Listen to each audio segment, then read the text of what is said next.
It's not in any textbooks. But to understand this better, you will have to look at the recent literature on the information paradox. Of course, because it's research material, I'm going to try and present what is, in some sense, my perspective on the issue, because this is something that I have been working on actively as well.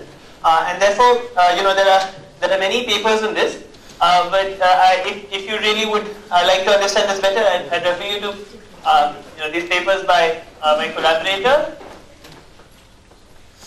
Kyriakos Papadimos,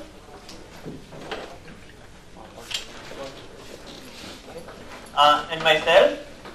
And we have a number of papers on this, and some of them are long and they're technical papers, so it will be hard to understand. There's this, and the other resource I have, I think, is that there are these CERN lectures that I gave. Okay, so there was a winter school in CERN earlier this year in February. Okay, and I gave some lectures in that.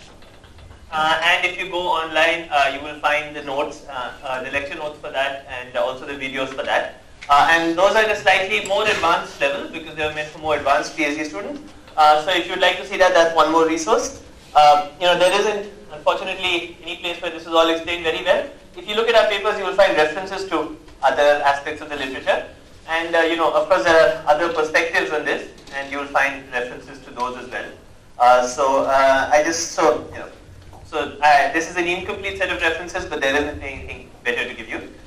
So I'll try and explain what I can today in class, and if you'd like to understand this better, you have to look at the literature, but I hope that these lectures will be useful if you do decide to look at the literature, because they will have given you some background and a sense of the ideas that we're discussing.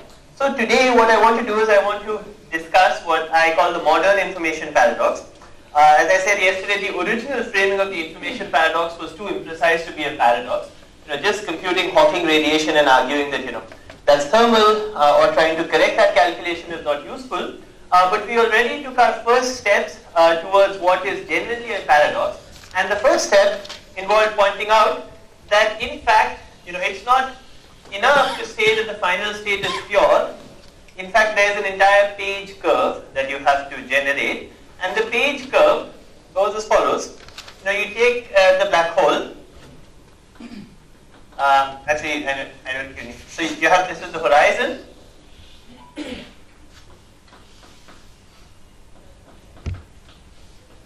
And this is a region very far away. We will erase this to make it very far away.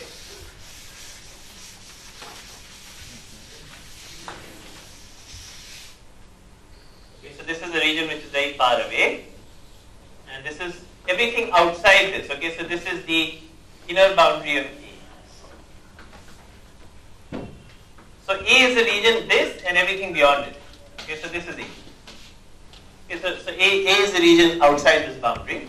And it turned out that when we looked at this carefully, we found the following. I'll draw to this curve.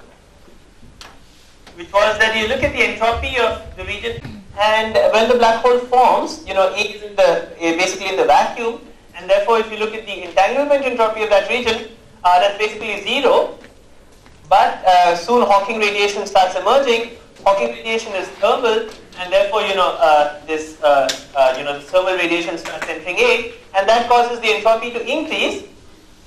And there is a point after which most of the black hole, most of the initial stuff in the black hole is in region A, because the black hole has mostly evaporated. After it has evaporated about half, then any additional radiation, and this is an important fact, any additional radiation that enters A tends to reduce the von Neumann entropy. Okay? So remember the von Neumann entropy, which is defined as SA is equal to minus trace of rho A log rho A. This is a measure of how pure the state is. Okay? So this, goes up, and once the state starts getting pure, it comes down. Okay? And eventually, when all the black hole has evaporated, the von Neumann entropy of A has gone back to 0. And the reason for that is that you started with an initial pure state, and unitarity tells you have to end up with a pure state. And for a pure state, at this point, we have rho A squared is equal to rho A, And you can check just by using this relation. If you put it here, you will find that the polynomial entropy is 0 for any density matrix that satisfies this. Okay? And at this point it's 0 for a different reason. At this point it's 0 because, rho A is the vacuum rho A.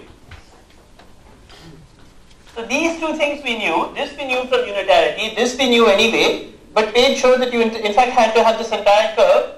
And this time is called the Page time. Okay?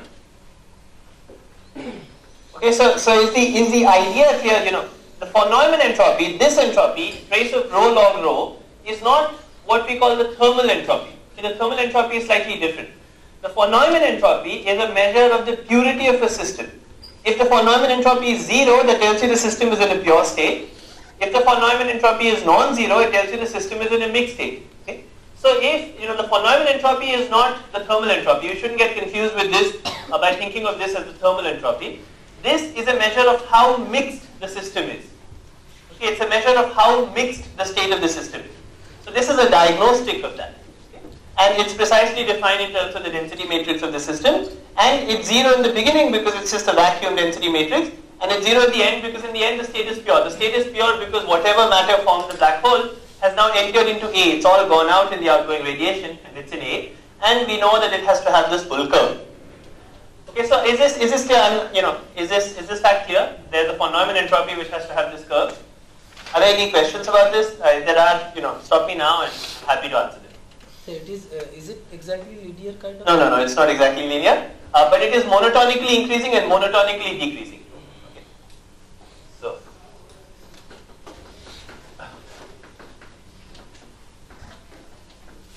and in fact, you can compute.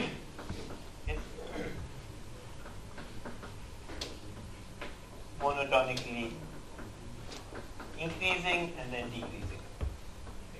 Okay. You can actually compute exactly how it increases and decreases with T, but I won't do that. It's not so hard to compute what the exact shape is, but linear is good. Okay, are there any other questions? This is on the implicit belief that the black hole evaporates completely. That's right, the black hole evaporates. Even if it doesn't evaporate completely, it means you wouldn't end up here, but you would end up somewhere here. You see, it's important that the black hole doesn't need to, if it doesn't evaporate completely, then the end point would be here. Some small part gets left behind. Okay, the only thing is it has to evaporate more than half, which it does if you take a big black hole. Why should evaporation stop? When it's half evaporated, it's still a big black hole. Are there any other questions? Okay. Anyway, this curve is a well-known curve, the Page curve. You can look it up. This is the result. So now, actually, Mathur first pointed out in 2009 that this curve, you can use this curve to generate a genuine paradox, and the genuine paradox is generated as follows. Said, there's this region A, there's a horizon. In fact, we are going to introduce two more regions. Okay? So this is the horizon. Where should I draw? Okay, let it be here. And you're going to introduce two more imaginary regions. Okay. So there's one more dotted line, and this is the outer boundary of B. Okay, so B is this region in blue, and we can draw this again. Okay, so B is the region in blue.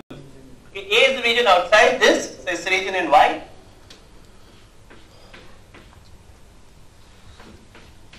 Right, A is the region in white.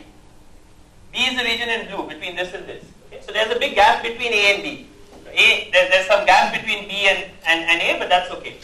So we have the horizon, we have some near horizon region outside. That near horizon region outside we call B. And then we think of another near horizon region, which is this time inside, which is in green, or maybe red, if I can find the red chalk, or pink. The board is also green. So here's our near horizon region.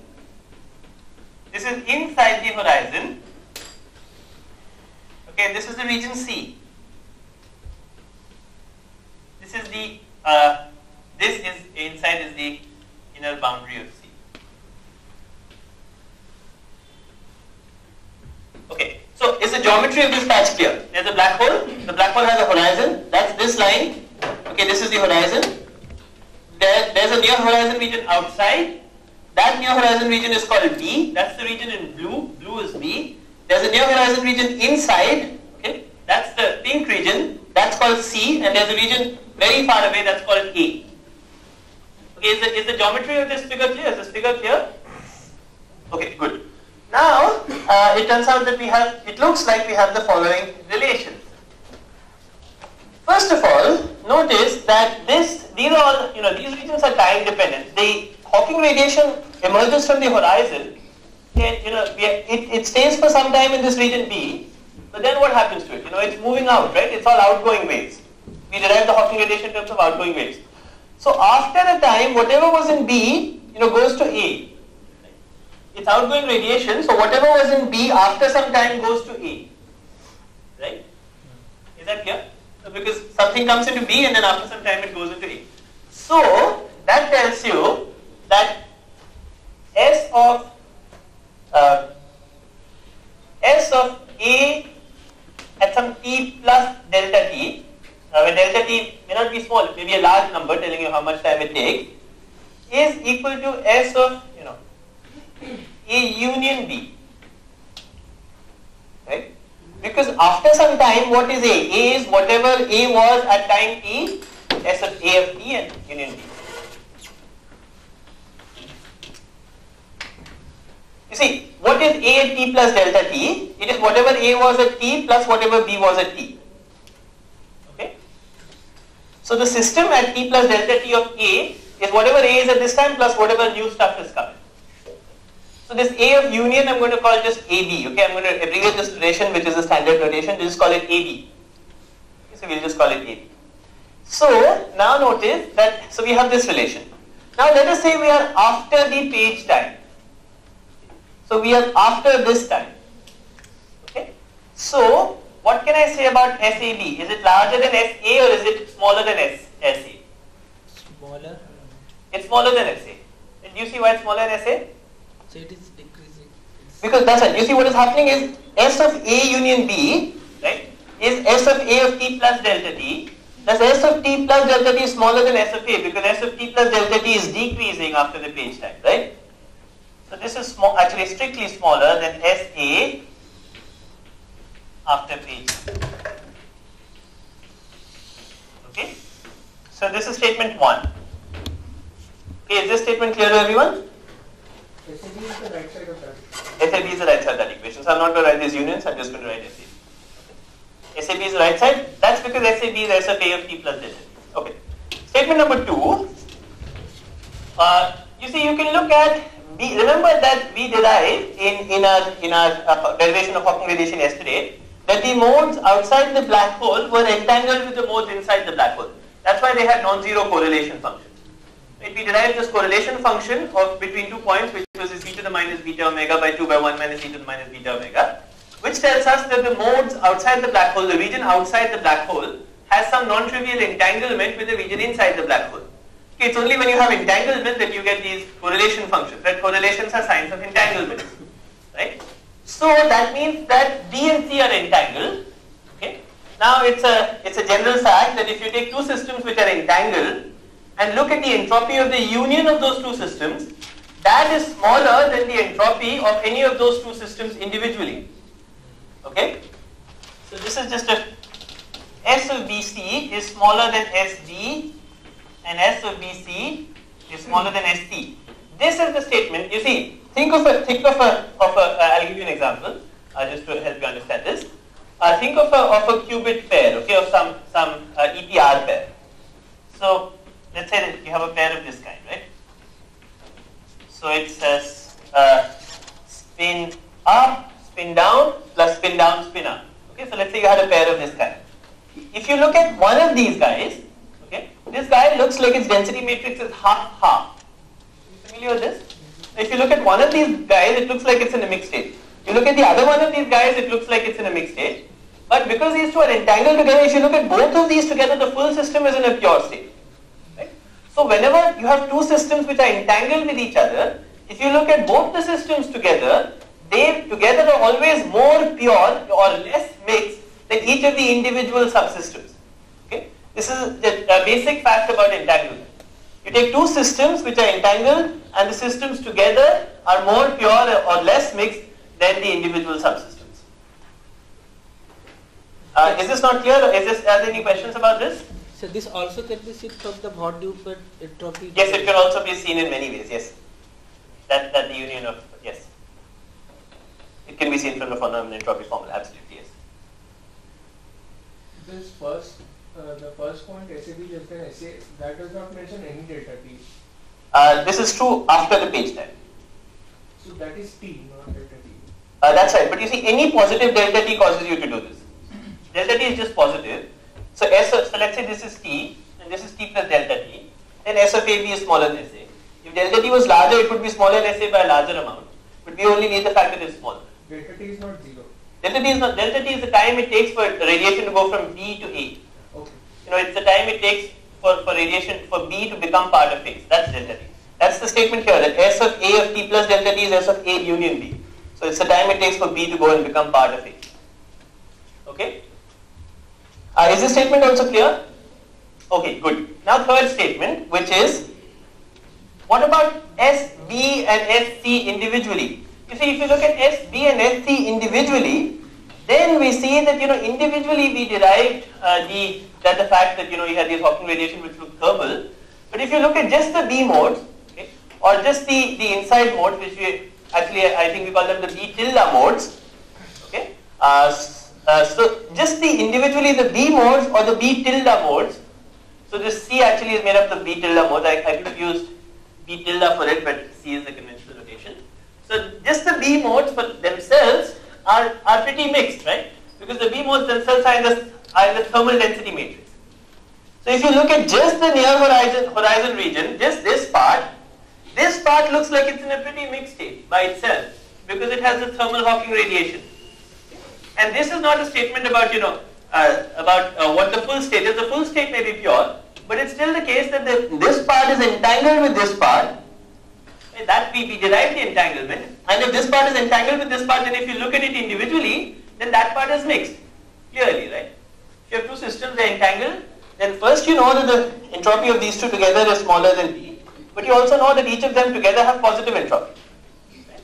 So we know that SB actually, which is greater than 0, and SC is greater than 0. Okay? Okay, so these are three statements which we have used. And they all look like they are based on very robust assumptions. You see, what is this based on? I'm going to erase this and I'll just remind you what these things are based on.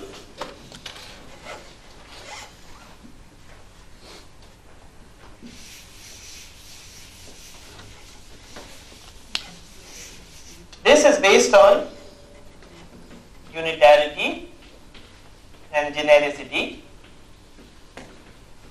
That means that you take a black hole in a generic microstate and it behaves the way it does.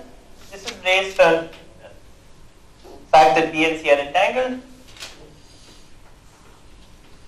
Well, let me say, it's based on the fact that B and C are entangled.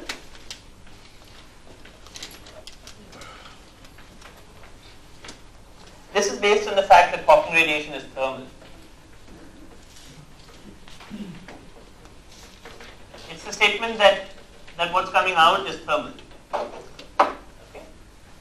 Okay.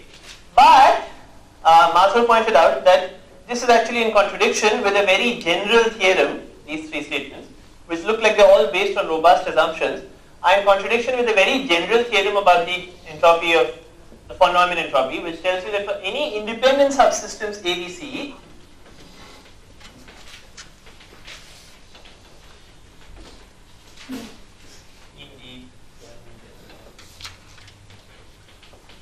the following statement holds, which is that SAB plus SBC is greater than or equal to SA plus SC. And here you see clearly this is called the strong suballitivity of entropy.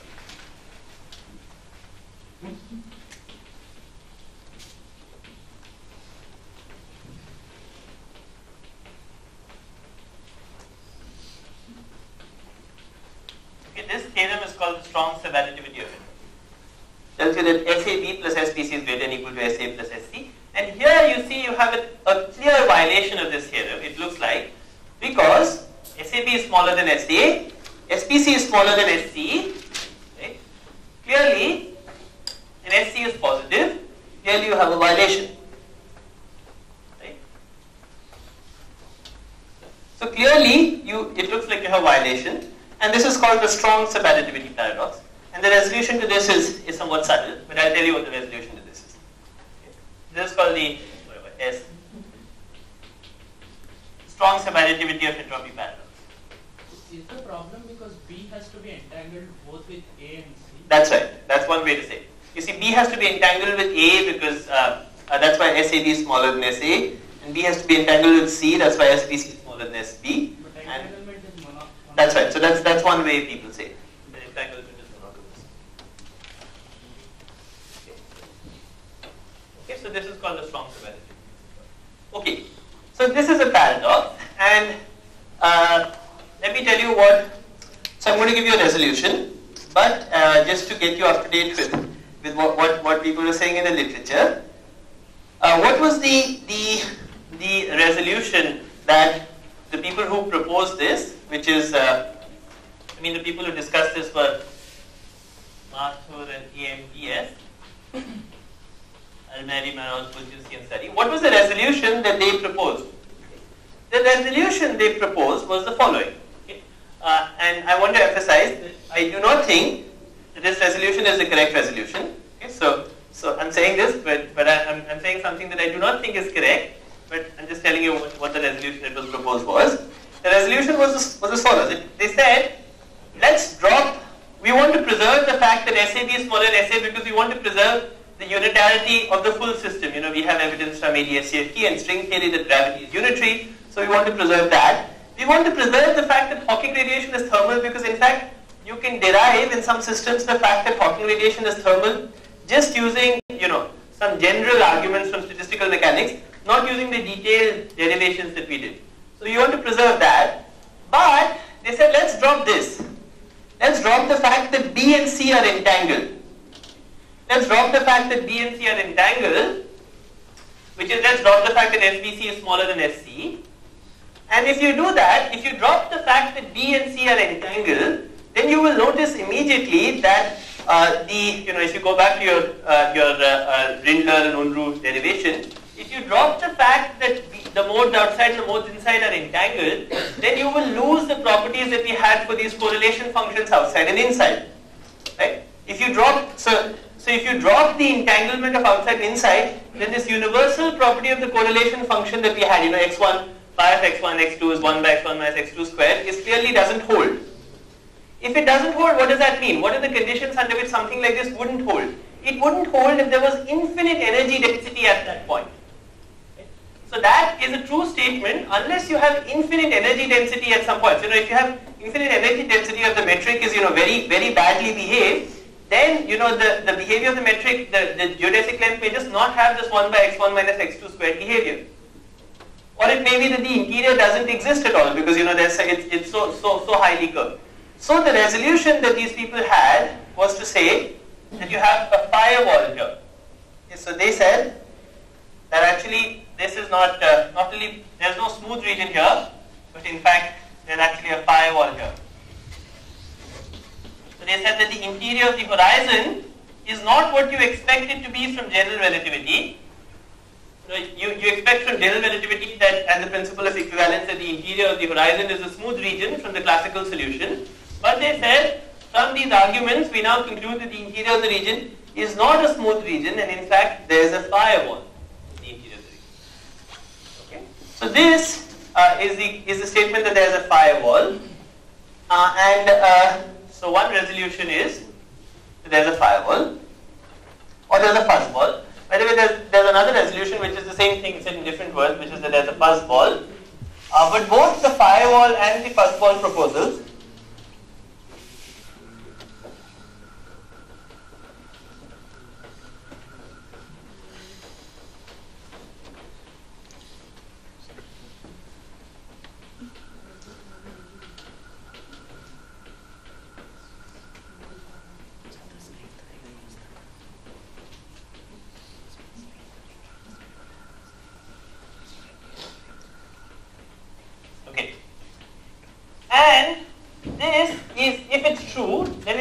huge violation of effective field theory.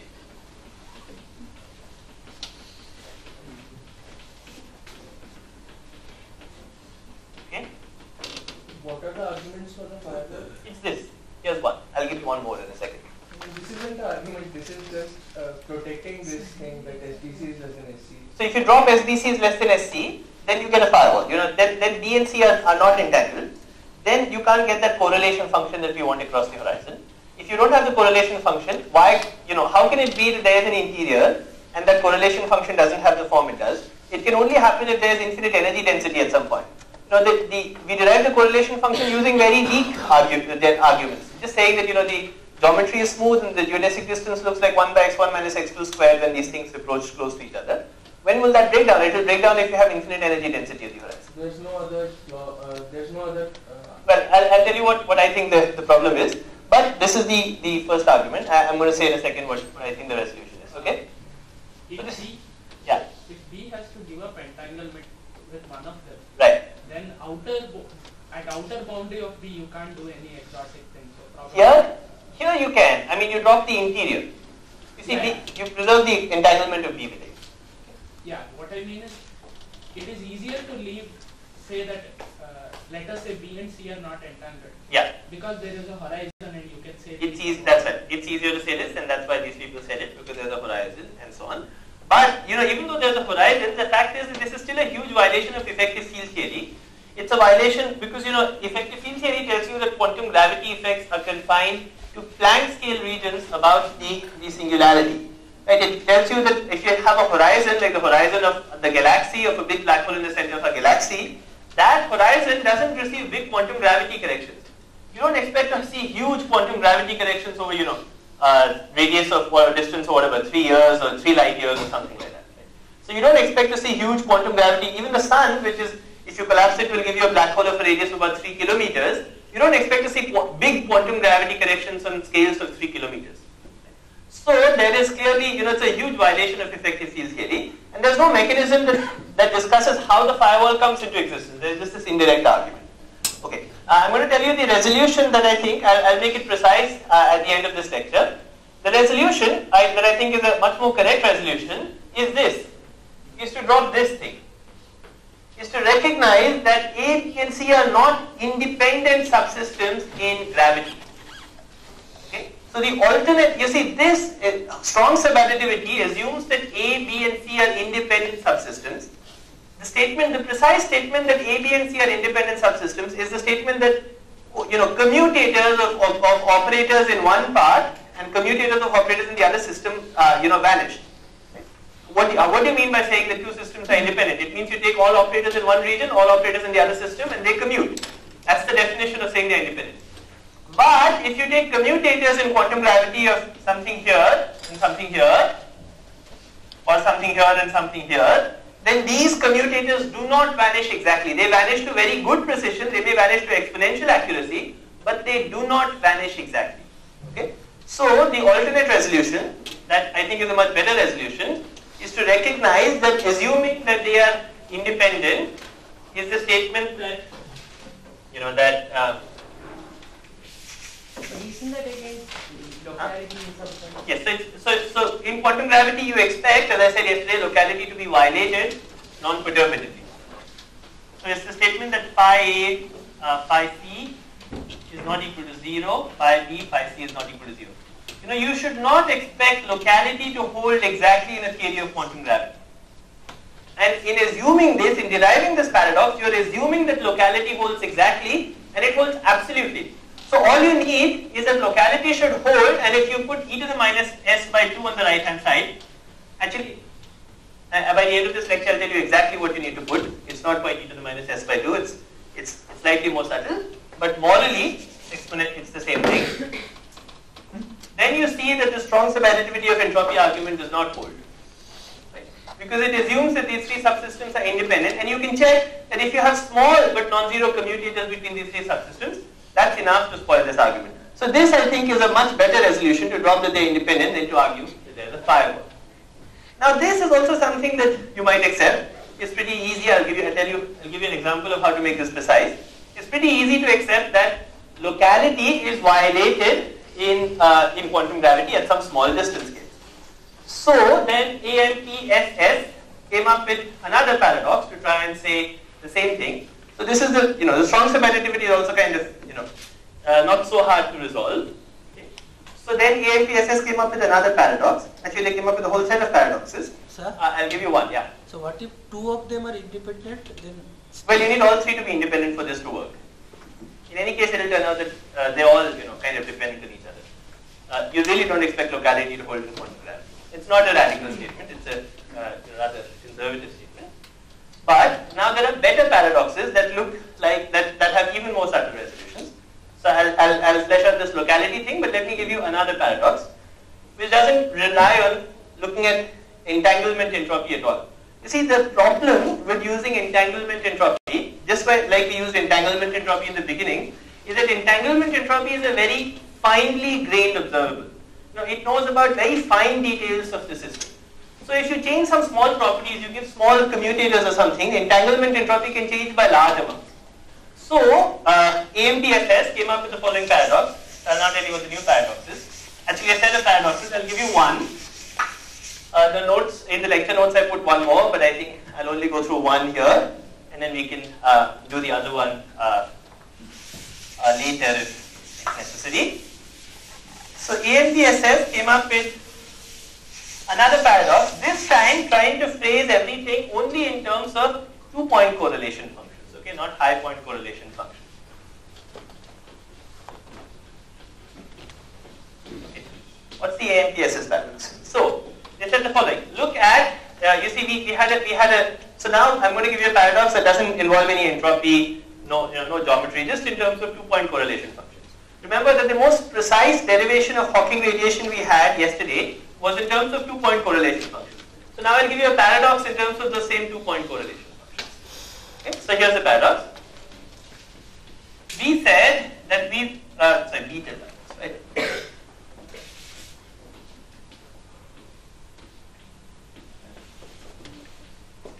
Is equal to, do you remember? Anyone remembers what this is? I'm going to drop all the delta functions, okay? So I'm just going to put omega, and I'm going to drop all the k indices. Don't get confused. We had all these delta of omega minus omega prime, which I'm going to drop right now, just to write on the board. That's right. So it's this. So this is something we demanded yesterday. It came from our derivation of Hawking radiation. So here's how the paradox goes. AMPSS said, okay, you believe this is the case, but we also argued on general principles of statistical mechanics that the expectation value of some operator in a generic state is the same as its thermal trace. We argued that yesterday in trying to resolve the old information paradox. Therefore, okay, so just follow this. It's not hard to follow. Okay, I'm going to make a series of very simple manipulations and end up with something that's absurd. So follow it. Also, by the way, the way I'm presenting it is not the way it's presented in the papers. So again, I want to direct you to the CERN lecture, some of our papers. This is actually a paraphrasing of their paradox, so I think makes it more precise.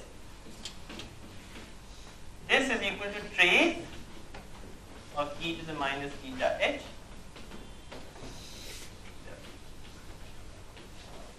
Like that. This uses the ETH and equivalence of ensembles.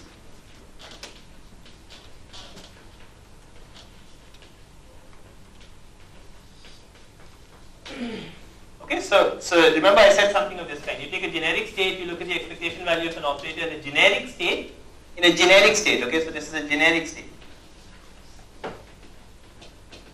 Then it's a fact about statistical mechanics that most operators in generic states behave the same as they do in the thermal ensemble. The precise statement is they behave the same as they do in the microcanonical ensemble up to exponential accuracy, which by equivalence of ensembles is the same as the thermal ensemble up to power law accuracy. Okay, so do you remember the statement? We made this yesterday. Okay, now let's do some other manipulations to confuse ourselves.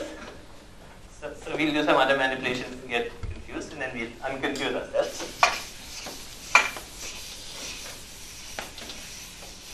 Okay, so the trace is cyclic, right?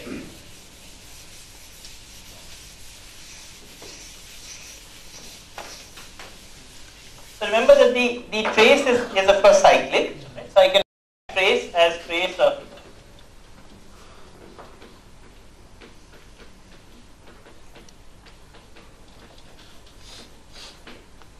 so just by rotating the B tilde dagger to this side. Okay. Now let's say I want to take the B tilde dagger through the e to the minus beta edge. What should I do then? Let's say I want to take it through the e to the minus beta edge to get it here.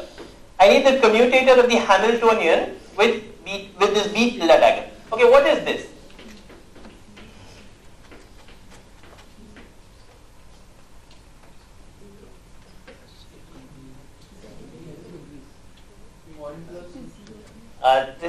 There's no 1 here, it's just omega. You see, omega is what multiplies the mode frequency, right? Usual creation operators in field theory, the creation operators have positive energy, right? Which means that the commutator would go like omega into B tilde omega dagger. But these are the creation operators that go behind the horizon.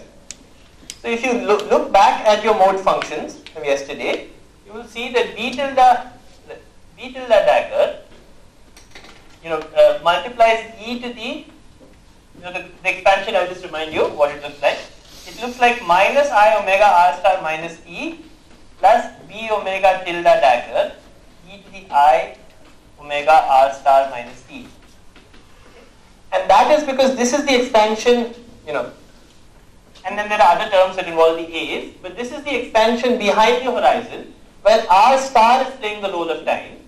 And these B tilde guys are the guys that multiply r star minus t. Okay? So the Hamiltonian, which tells you what is the momentum in the t direction, because the Hamiltonian is measured as infinity, is actually negative for the B tilde dagger. You see, in terms of how to multiply the t mode, they have an e to the minus I omega t, which is the opposite of what the operators outside is what usual creation operators do. Usual creation operators always multiply e to the I omega t.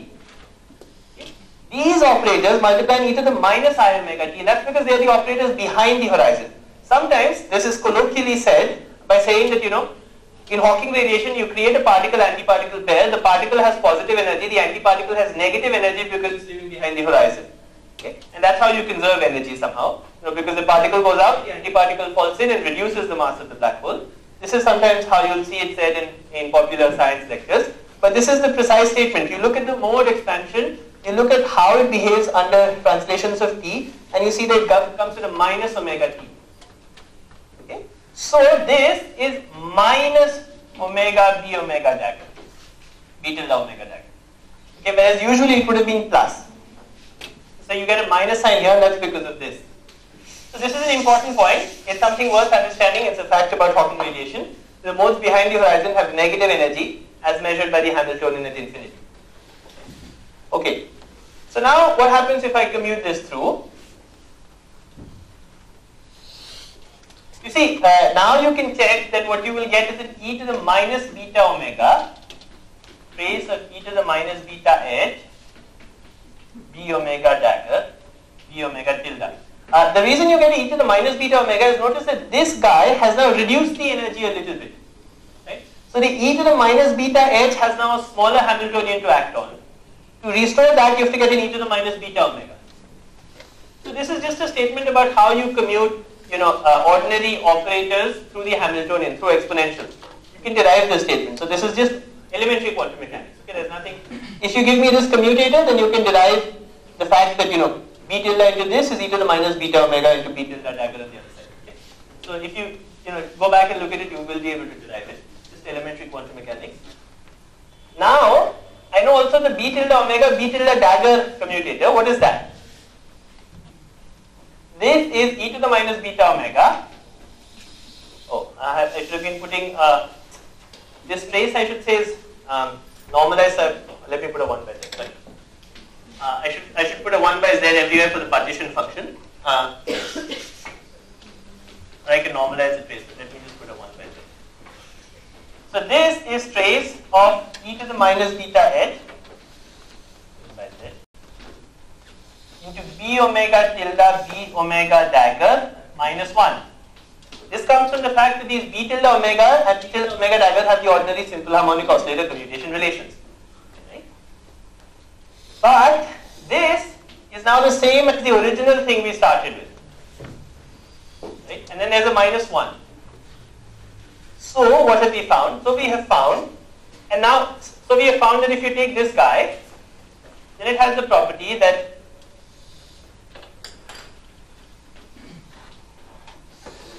it looks like, it's some simple algebra, just take this to this side. No.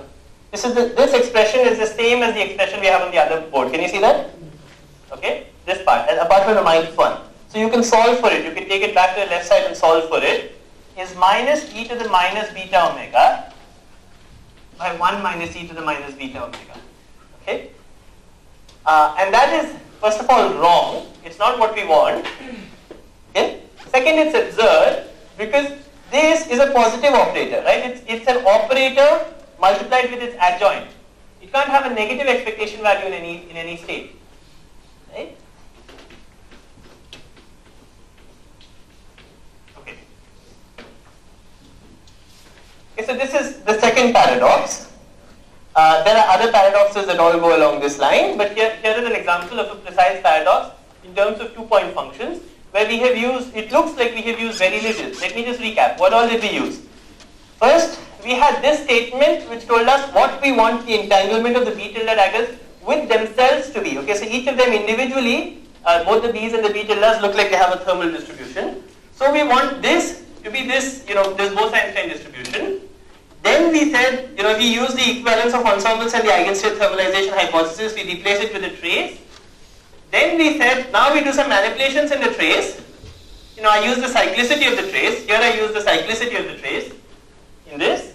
Here I use the fact that, the commutator of the Hamiltonian was of a certain kind because of the properties, space-time properties of these modes. And then I just did some simple algebra. Okay, so it looks like starting with very little, we have found, an absurd conclusion. So, what did these people want to say? AMPSs wanted to say, therefore you should drop this. So there will be minus before the last line, I think. Minus before where? Before Yeah. the last line. Where? When I am doing the commutation, there will be minus. Here? Here. Yeah. Here. This one. This one and This one. these two lines here. So you see, B dagger, B tilde is always the same as B tilde, B dagger minus 1. The commutation looks like, B tilde, B dagger is equal to 1.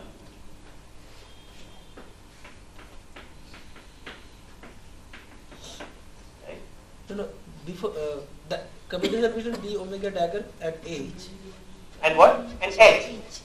And H. So that's why you got the e power minus beta omega. Yeah, so what this commutation relation. This has there's no minus sign here, sorry. You mean this? Yeah. This is a minus omega, it's not a plus omega.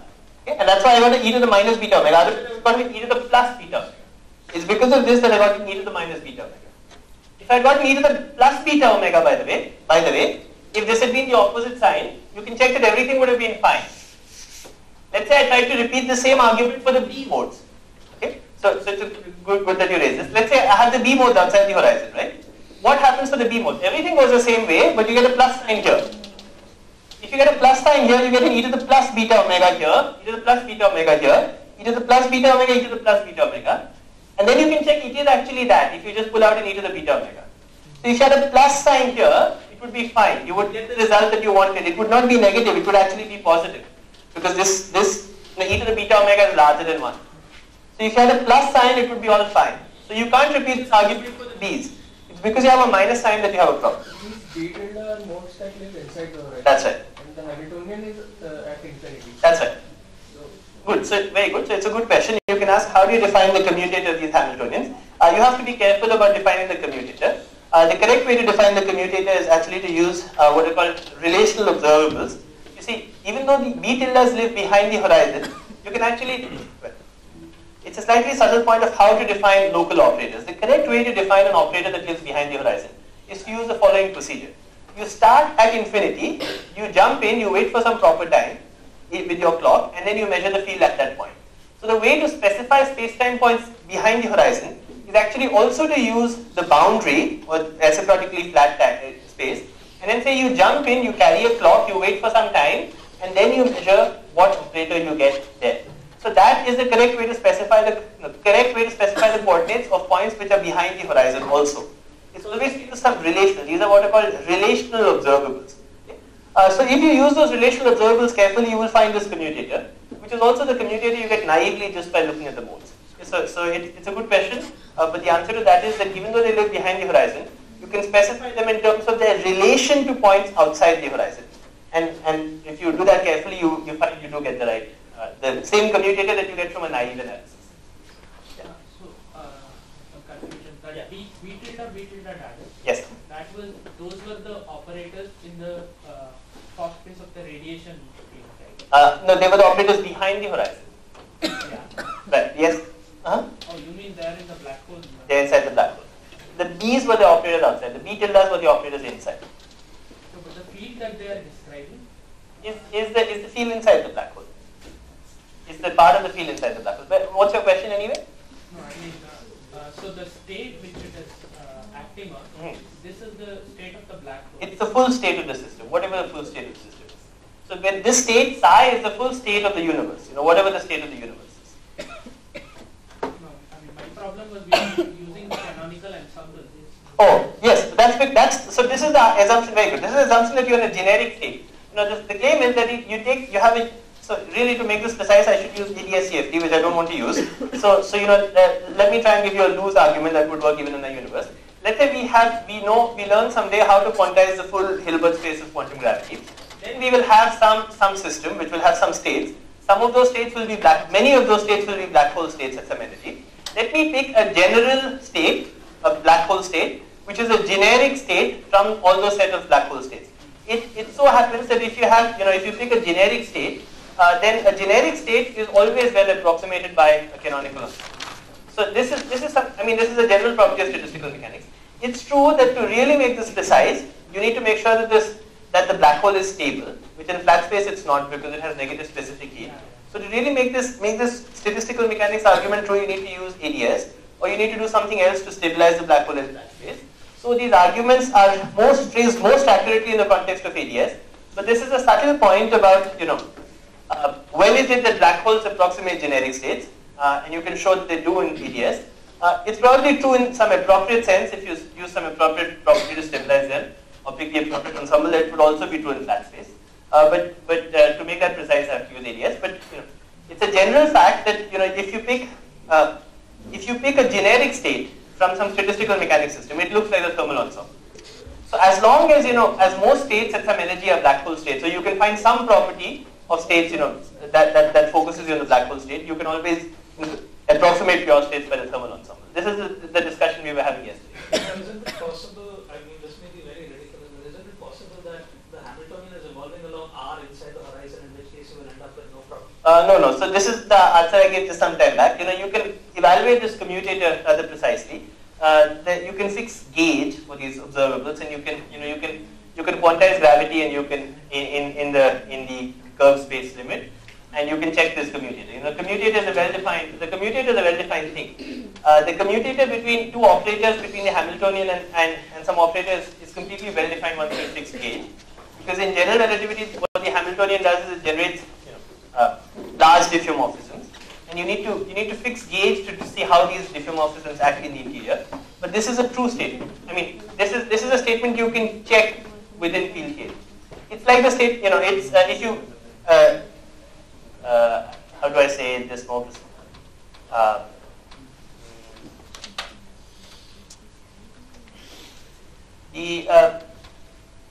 There's this whole language of constraints. I don't know if you've seen this Dirac analysis of constraints. The thing is that if once you quantize, so gravity is a gauge system because it has general coordinate invariance. Once you fix the gauge invariance, that fixes the commutators between all operators completely. You're using this whole constraint language. It's fixed in terms of what are called the Dirac brackets. You can use those to evaluate the commutator of an operator anywhere inside or outside the horizon with an operator at infinity.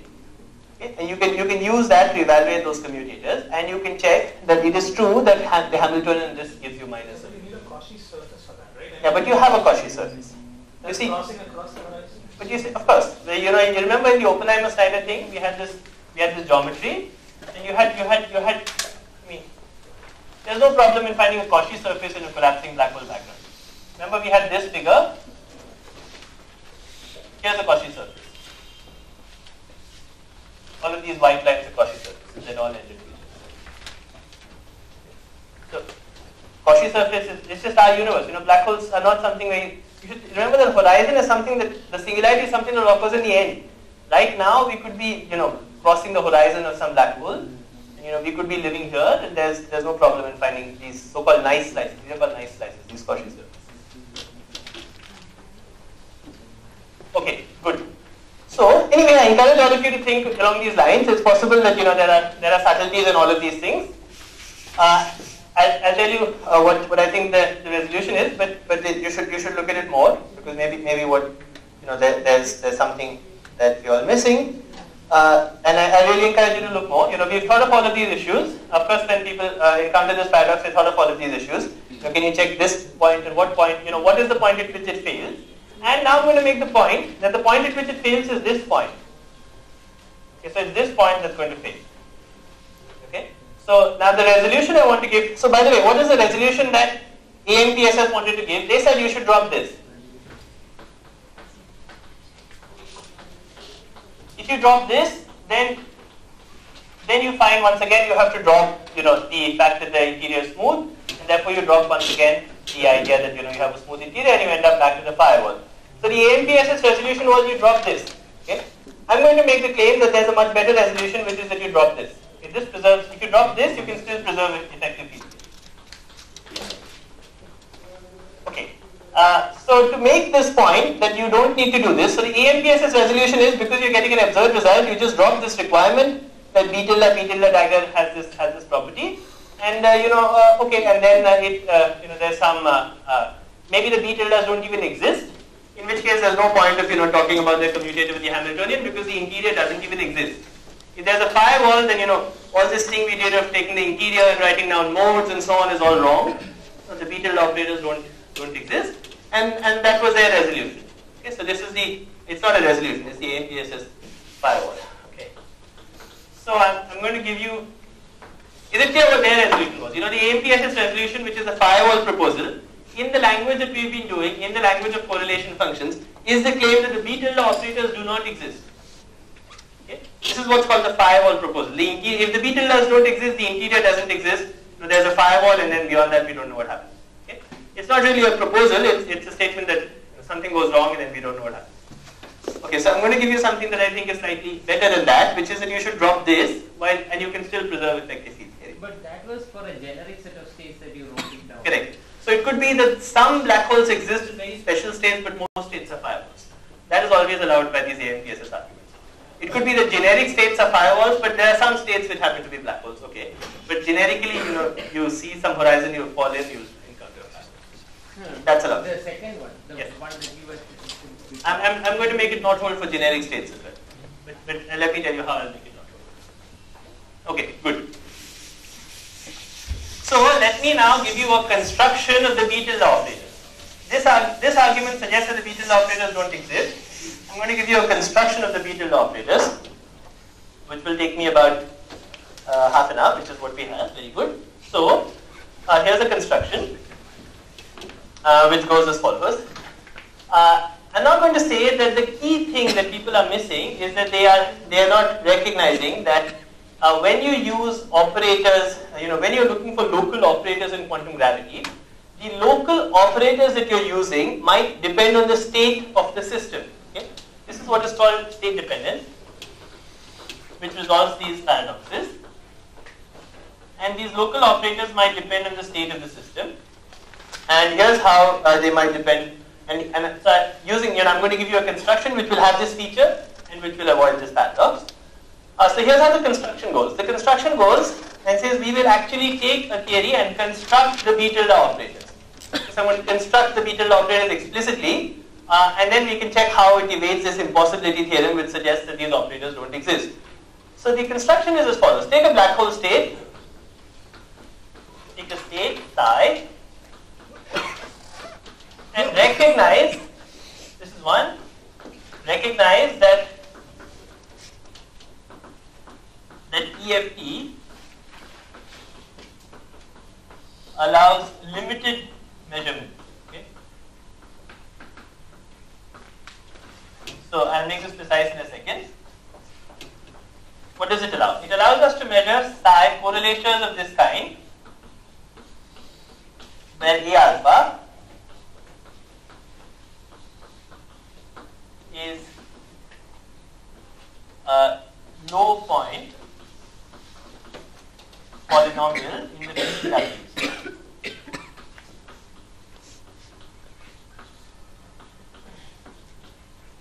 Okay, so where A alpha is a low point polynomial in the BW mode. Okay. This is the statement that you can measure in effective field theory. You could measure, for example, this kind of correlation function. That's fine. This gives you, let's just stick to things outside, I'll come to things inside, it'll turn out that this is the same constraint. You can measure a 2-point correlation function, that's fine. That's clearly something that effective field theory should reproduce. It should reproduce a 2-point correlation function. Right? I mean, otherwise there's no sense in talking about effective field theory if you can't measure 2-point correlation functions. Someone might say, oh, I want to measure a 10-point correlation function. That's also fine. Right? This is also something that's an allowed observable. We are allowed to measure, 10-point correlators. You can do Feynman diagrams and compute a 10-point correlation function. And effective field theory should give you this. What is not allowed? What is not allowed is if you try to measure an S-point correlation function where S is the entropy of the black hole. Okay, where S is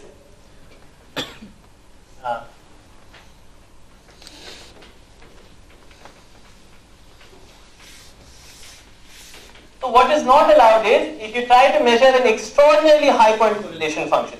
So if you take the sun and within the page radius of the sun, which is rather large, you try to measure, some of you computed the entropy of the sun, it's about 10 to the 70. If you try to measure a 10 to the 70 point correlator within the radius, within the page radius of the sun, which is what is relevant, then that correlator is not something which effective field theory will let you compute. So this is like, so let me just emphasize, it's very much like the exponential accuracy constraint I gave you before. And remember, before I said that if you want accuracy at e to the minus s by 2, you cannot use local perturbative effective field theory. Okay, this is a statement I made yesterday. I'm now telling you something else. If you want to compute the connected f-point correlation function, then once again you cannot use local perturbative effective field theory. Okay, what is the reason for this? The reason for this is once again not hard. It's the reason that effective field theory breaks down even otherwise.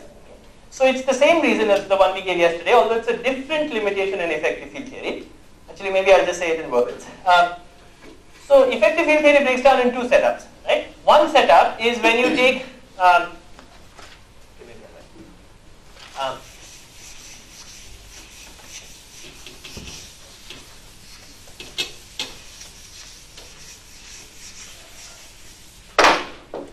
let's say you have some degree of freedom and you have some Lagrangian, which is a function of some degree of freedom, right? And you're trying to compute this path integral. So you compute it in a saddle point. Remember yesterday I said if you try to get this path integral up to accuracy e to the minus 1 by g squared, okay, remember then this is non-perturbative. Right? Okay. There's something else that's non-perturbative, even if you don't want this accuracy, which is if you try to compute this correlation function. You try to compute a correlation function which has 1 by g squared insertions in it. Okay? And the reason this is non-perturbative is you should really treat this x to the 1 by g squared as e to the minus 1, or plus 1 by g squared log x. So it shifts the saddle point. This is the statement about effective field theory path integrals, which all of you should know, which is not always made in QFT courses, but here's the statement. If you take a correlation function and you try to compute a correlation function that has 1 over coupling constant number of insertions, then that computation is non-perturbative. In quantum electrodynamics, if you try to compute a 137-point correlator, you cannot do that in perturbation theory. Okay, so it's a statement about that holds in all field theory. If you try to compute a 137-point correlator, you cannot compute that in quantum electrodynamics in perturbation theory. In quantum electrodynamics, the correlator you can still compute by doing some non-perturbative lattice type of computation, But in quantum gravity, as I said, if you do that, then notions of locality will break down the moment you go to the non-perturbative regime. Okay? Therefore, just like there is a limitation on the accuracy, this is what we used yesterday. Okay? So it can break down two circumstances.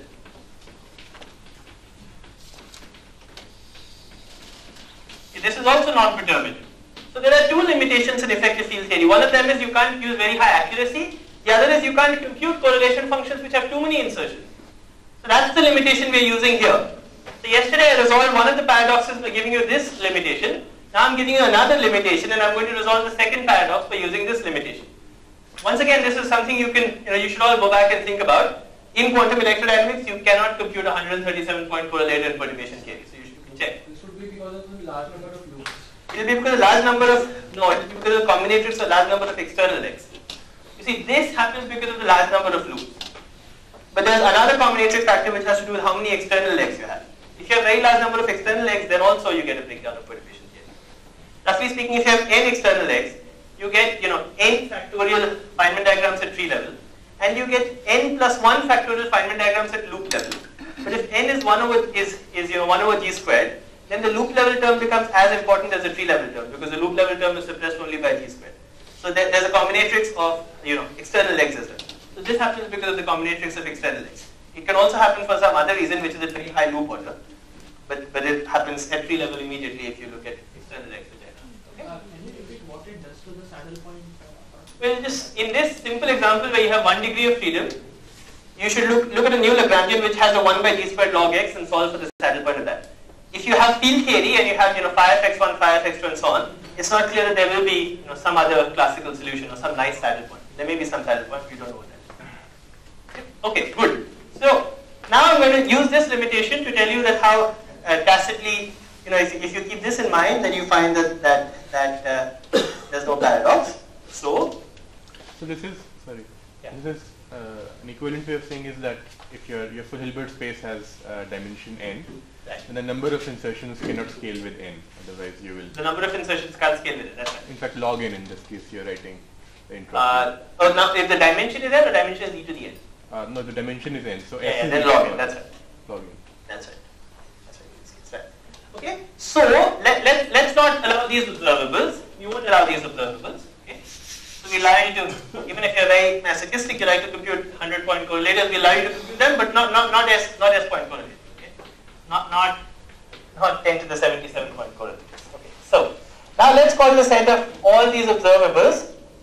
Let's call this set A double cross. Okay. So if A satisfies this property, that's a low point. Low point means number of points don't scale with S. Okay, that's all low means. Low doesn't mean 2 points, 3 points. Low means not S point. So if it satisfies this, I'll say it belongs to an algebra which I denote by this whatever fancy A. Okay. So this is my if A alpha is a low point of polynomial, I denote that by this. Okay, that it belongs to this set. Okay. Good. Now I'm going to define for you the B tildes. Here's the definition.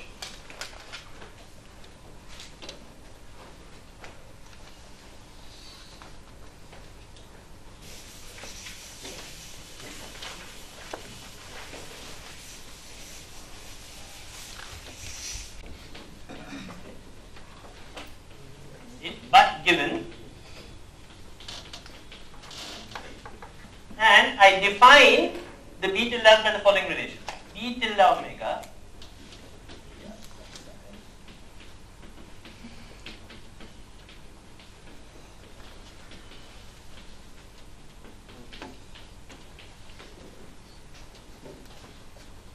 okay, this is the definition.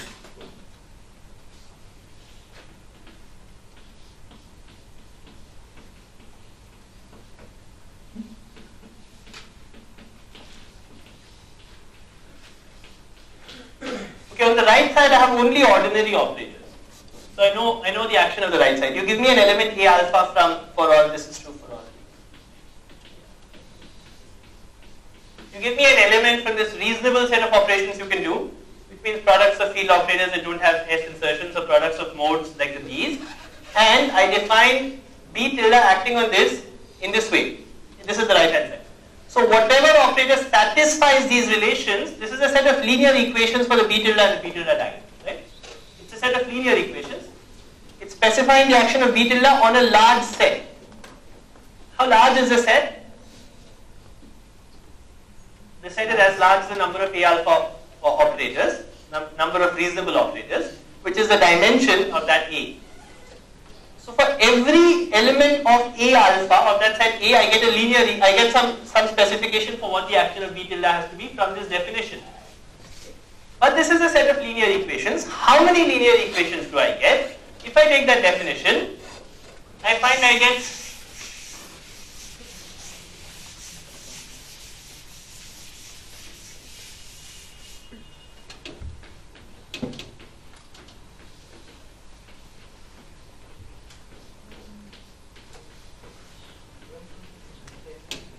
right?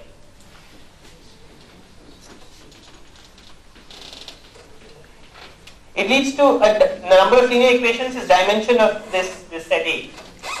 But from the constraint that we just imposed, which is that A consists of polynomials of ordinary modes which do not scale with S, right? From that constraint, if you count the number of polynomials of ordinary modes that do not scale with S, the dimension of this is smaller than e to the S. In fact, it's much smaller than e to the S from the constraint we just imposed, which is that reasonable operators don't have S insertion. Therefore, the number of possible measurements you can make, all the possible number of possible measurements you can make, it's a linear space of measurements of operators you can act with, but that linear space has dimension which is smaller than e to the S by our constraint on effective field theory measurements. Therefore, you can solve these solutions. You can solve for, therefore these linear equations have a solution because you are solving them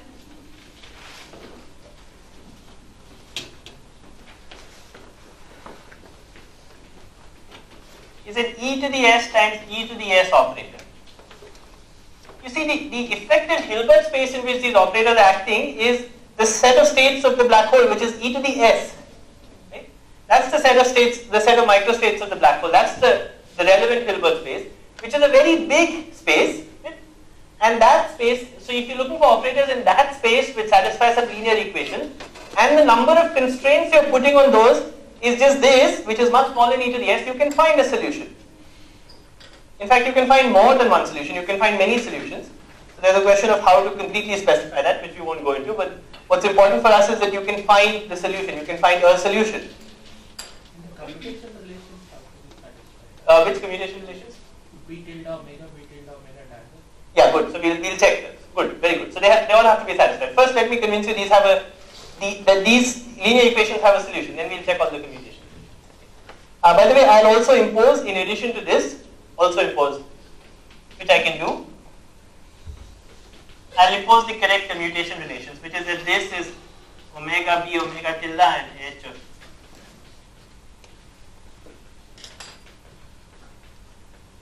Okay, so these commutation relations for the Hamiltonian I can impose additionally, in addition to all of these. They're just some small number of additional relations. So apart from A alpha, which are ordinary measurements, I can also impose these relations for the Hamiltonian. That's okay.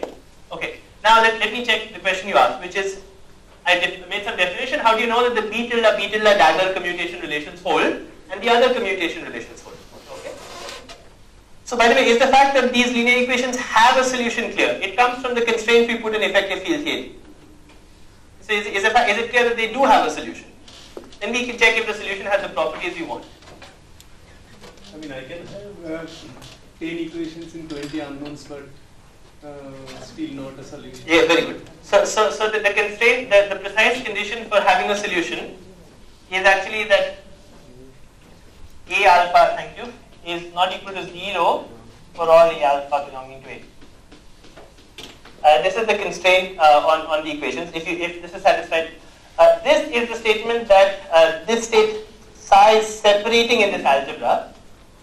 In fact, this condition is satisfied for a generic state. You know, if I take a generic state and I have a linear space of operators which is much smaller than dimension e to the s, and I take a generic state, the set of states for which is not equal to 0. Sorry. the set of states for which this condition is satisfied is almost all states except for a very high codimension surface on which one of the operators in this space annihilates this state. And there's a physical reason why this is the case. Physically, this is the statement that the infalling observer who's measuring these effective field theory correlators can't make the black hole vanish. You see, if you're falling into a big black hole, you're measuring some little field correlators. Unless you act with something that has as much energy as a black hole, you can't make the black hole vanish. You can't annihilate the black hole state. So to annihilate the black hole state, you have to act with basically S insertions. So there's a physical reason for this. There are other situations in which you may be able to annihilate the black hole state if it so happens that the black hole state is an eigenstate of one of the field operators you're measuring.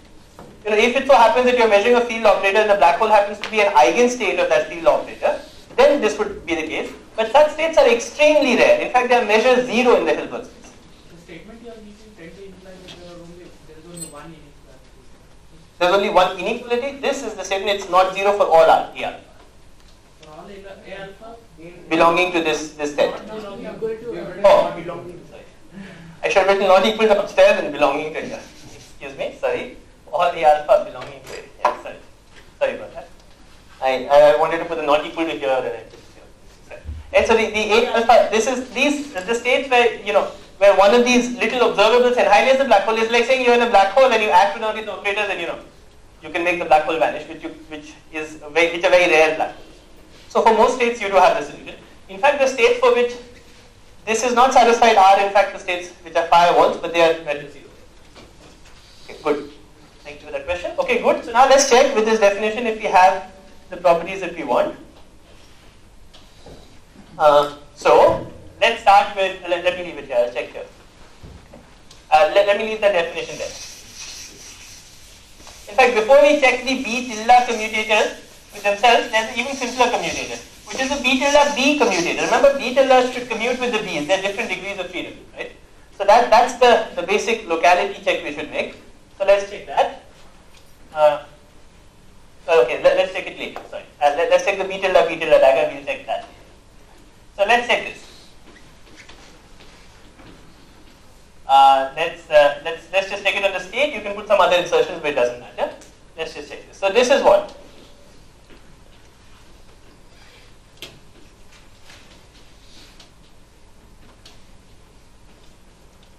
Okay.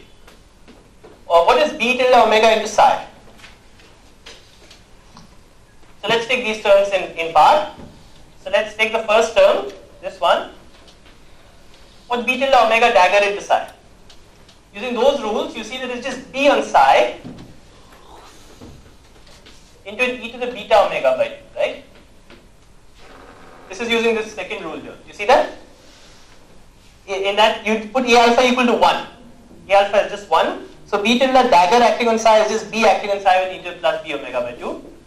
Right? E to beta omega. So this is minus B tilde omega dagger into B tilde omega. But what is B tilde omega acting on psi? B tilde omega acting on psi is just B omega dagger acting on psi with an e to the minus beta omega by 2. Right? From these rules. Okay, now we'll use the rules once more.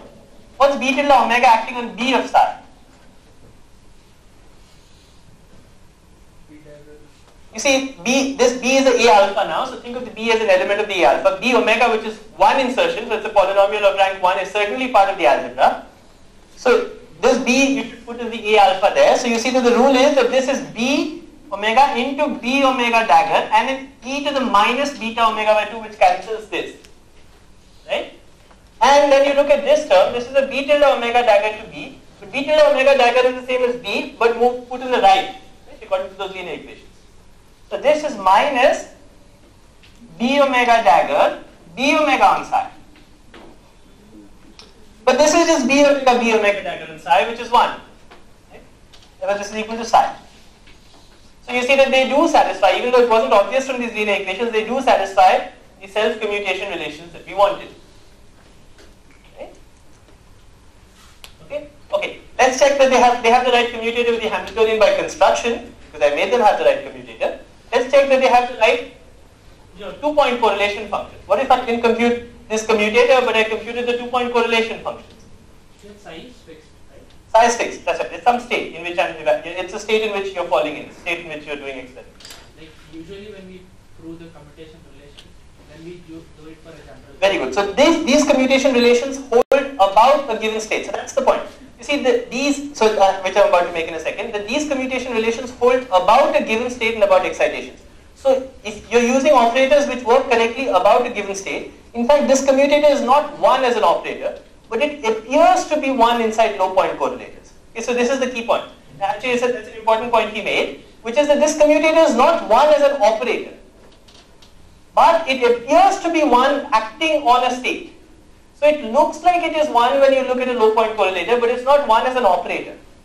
Okay, so an infalling observer doing experiments thinks it's 1 because he does experiments and in all ways, in all simple experiments it behaves like 1. But in terms of a fundamental operator, it's not 1. Okay, good. Let's check some more things. Let's check the 2-point function, which is not the commutator. Okay. So what happens now? We don't need this half. What happens for this? You act with a B dagger. Right? You act with a B dagger on psi, and it's basically the same computation. You get a B tilde omega into an ordinary B omega on psi into an e to the beta omega by 2. Now you act with a B tilde, right? And that gives you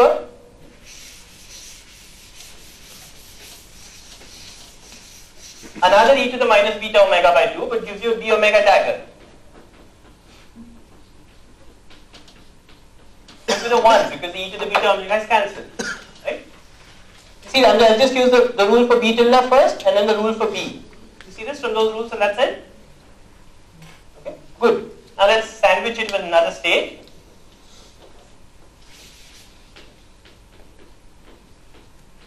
Okay, but this is the ordinary commutator of the B's. Right? This we know, this is satisfied, this is just. Okay, so we've got the right 2-point function as well. Right? Okay. How about the mixed 2-point function? That's also something we wanted. Let's check that. Let's put a B omega here. Okay, then what happens? If you just put a B omega, this is the mixed 2-point function, the tilde non-tilde function. Then you see that what happens is you get a B omega into a B omega dagger into an e to the minus beta omega by 2. Okay, I'm using the first rule here, the B tilde omega, that's the first line there. Okay. B tilde omega gives you an e to the minus beta and becomes a B dagger. Okay. But this is just B omega dagger into e to the minus beta omega by 2, which is the same answer as before, but with an e to the minus beta omega by 2.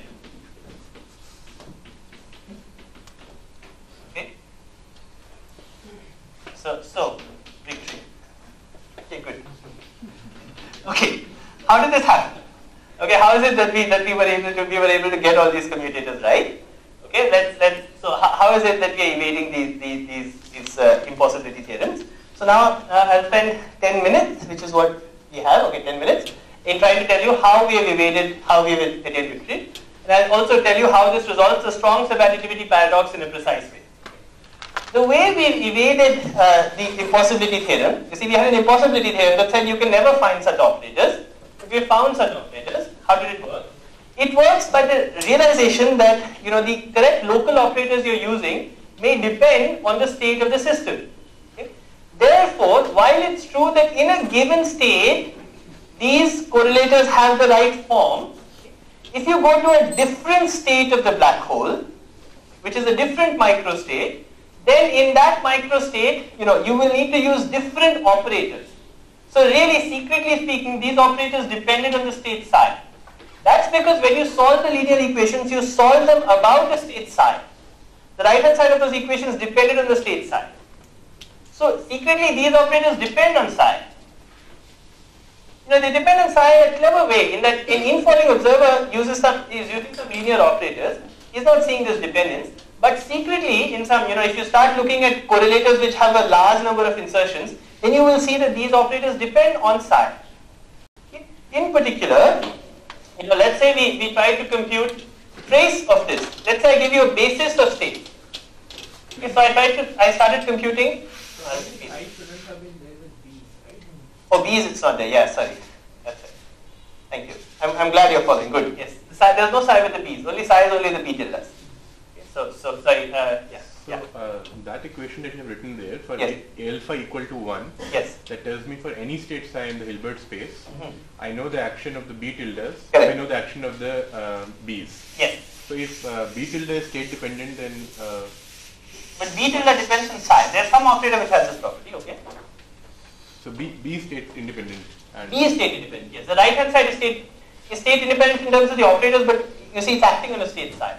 So right hand side is not state independent because there's a state psi sitting here. Explicitly. This B is state independent as an operator. It's an operator that fully Hilbert space. But this right hand side has a psi. So you have to solve these equations, about a given state. You can't try and solve them globally. I mean, there's no solution globally. If you start varying not only A alpha but also the state psi, there are e to the s states. You will clearly see you have overdetermined the system. Our proof was based on the fact that A alpha had some dimension, which was that. But if you demand that the same operators work in all states, then you will clearly overdetermine the system. You won't find a solution. Where did we need to restrict A alpha to that? It was in the fact that in solving the linear equations, we wanted less than e to the s equations. So A alpha had to have, had to be in that set A, which had less than e to the s elements. so the mode expansions inside and outside are not independent because you just have this relation between the No, they're independent. I'm going to compute the commutator in a second. They are effectively independent. The commutator looks like this, like it's 0. This doesn't mean that the commutator is not 0. I'll compute the commutator in 2 minutes. Okay. Let me just explain the resolution to the occupancy paradox I gave, and then we'll come back to the resolution of the strong subadditivity paradox. So let's say I give you a set of states. How did our paradox go? Let's say I give you a set of states. And I sum over this set of states. Then the claim was you could replace this with a trace. Even if I don't sum, if I just give you some individual states, and you could use these statistical arguments, one would have said this, convert this into a trace. But you see that this, let me add an equality. The trace is equal to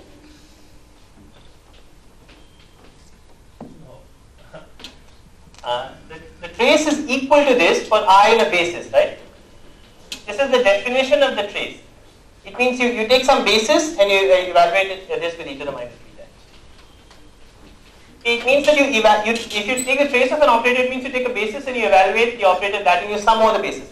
However, recognize that in this setup, the trace is not a meaningful thing to do for these B tilde operators because in the elements of the basis, the correct B tilde operators you're going to use are going to depend on I secretly, right? So because they depend on I, you can't take a sum over some basis and convert it to a trace. The trace is something that's good for operators that are globally defined. It's not good for operators that are defined about a given state. So you can't use the trace. Once you can't use the trace, then you can't use the cyclicity of the trace, which was a key element of what we did. A key element of the proof, if you go back and look at it, is that if you now look at this, and if I can't take the intermediate trace step, if I just have this sum and I try to replay the proof of the contradiction I gave you half an hour ago, if I'm not allowed to replace things by traces because things are not globally defined, then you can see that this is not equal to, I need to minus beta h in the beginning because now I have to be careful about order. This is not equal to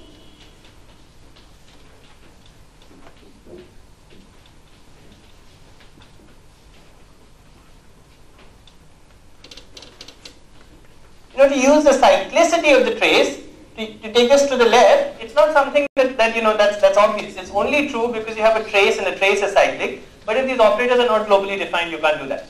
Okay? So that's the resolution to this occupancy paradox that we had. That these operators are not globally defined. How do you take the trace to get that correct number? So for these state-dependent operators, taking the trace is not a meaningful thing. You should take the trace. The way you should take a trace is you should use those rules to convert them to state-independent operators like the B's and B daggers, and then you can take a trace. Before you convert them to B's and B daggers, you can't take a trace. So if you want to take a trace, if you want to ask what is the average in some sense, you should first use those rules to convert them to B's and B daggers, and then you are allowed to take a trace. They don't make sense inside a trace for a reason. Because a trace assumes that you're using the same operators in all states. So it's like tracing over all black hole states. It's like summing over all black hole states. But the set of local operators that you have depend on the black hole state, then it doesn't make any sense to ask what is the sum over all black hole states. There's no global operator that is defined for all of those things. Okay, so this this is not necessarily something that's obvious. It's not, it could have been that these operators, there was some global operator you could define. But I would say that a lesson that's coming from this model information paradox is that you need to define local operators in quantum gravity using this. Using this state dependence and being careful that you cannot use the same operators everywhere.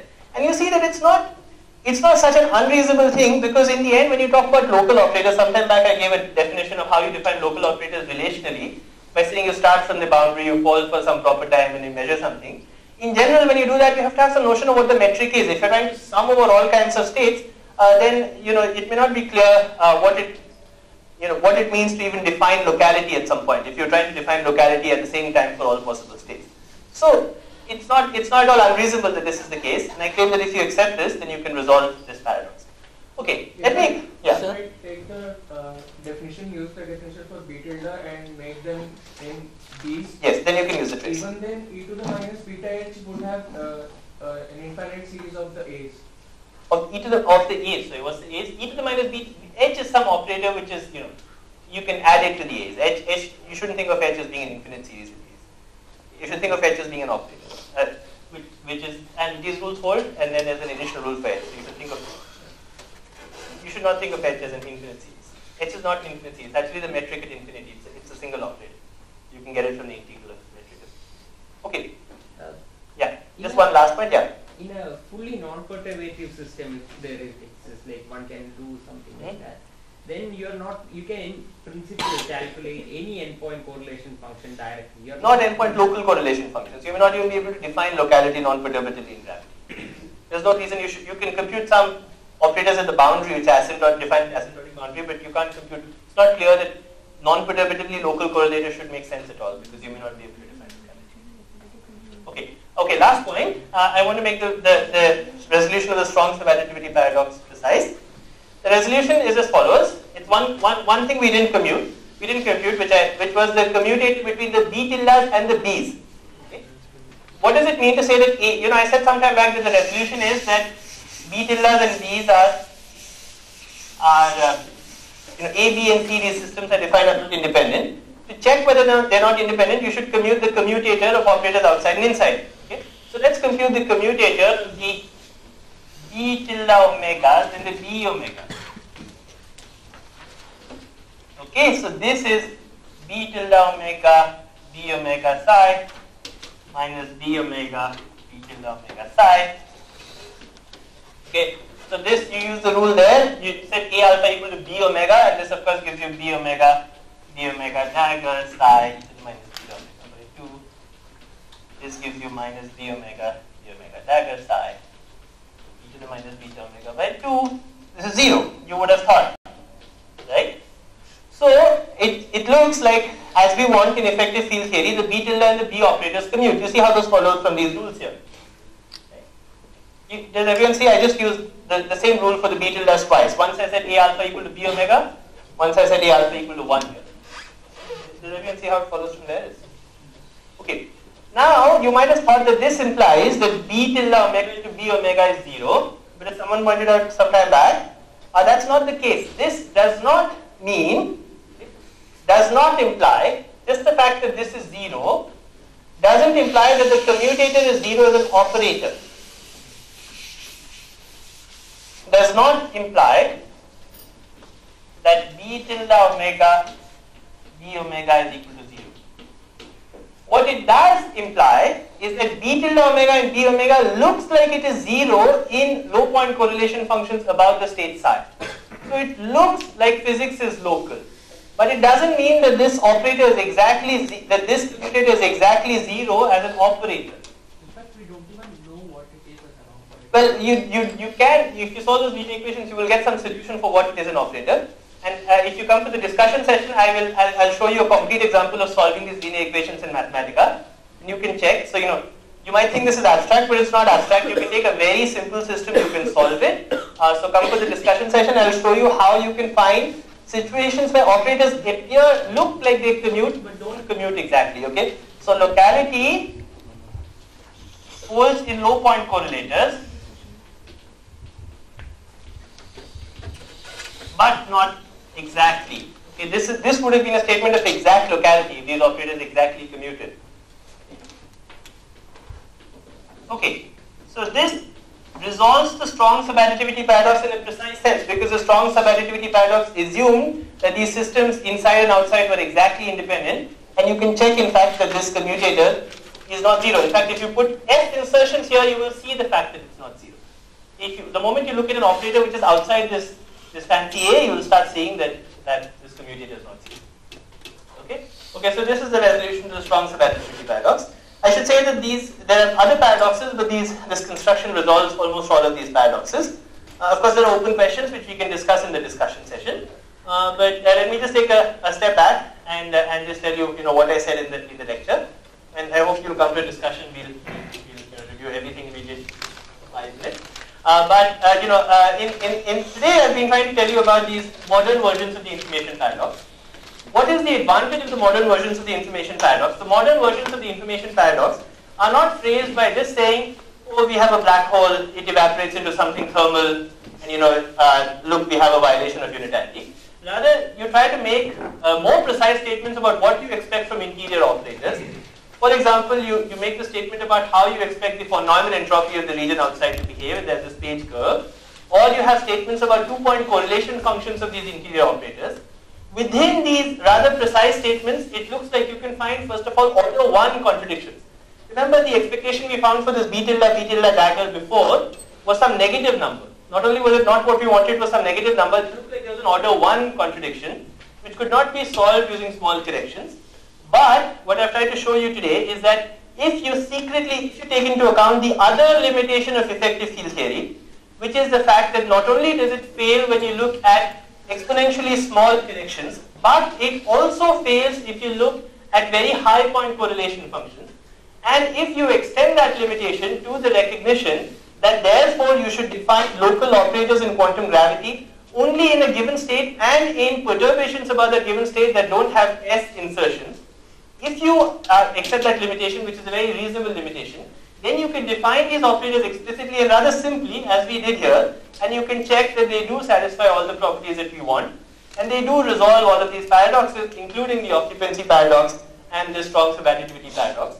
On the other hand, this tells us something rather deep about quantum gravity. Now, the information paradox is not for nothing. It's telling us something deep about the properties of local operators in quantum gravity, which is a message that, in some sense, we should all keep in mind.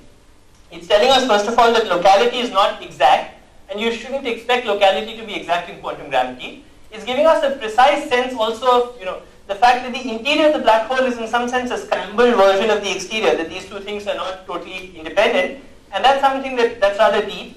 It's something that doesn't hold for ordinary quantum field theories, but looks like it's true for quantum gravity. And secondly, it's suggesting that there's this notion of state dependence, which is that if you want to define local operators, it may not even be possible to define them globally all at one go for all states, but that you may need to define them, more precisely about a given state. And of course, we need a better understanding of this, and perhaps even a better understanding of the measurement theory of local operators in quantum gravity. And that's a very important open question. And so, I hope that at the end of these lectures, some of you will join in that and help to resolve these questions. Okay, so that's all I want to say, and then we'll have a discussion. But this